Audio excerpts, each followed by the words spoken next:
So good day mga boss, welcome na naman po sa ating panibagong video. So sa video natin ngayon mga boss ay i-rewire natin itong Honda Click na to. Ayusin natin yung kanyang function o yung kanyang wiring mga boss. So yun natin yan. Ayan, okay. So dito sa passing light niya mga boss, yung pinaka passing niya ay yung high beam ng kanyang motor. So yan.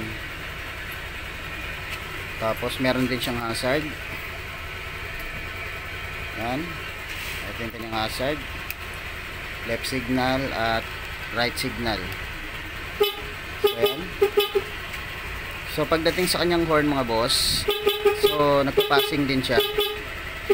Pero once na naka-open na yung kanyang mini driving light, hindi na siya magpa-function.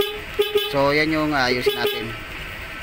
Ililipat natin dito sa passing light mga boss. Tapos yung kanyang busina ay nakasabay yung kanyang stock horn dun sa loud horn. So yan.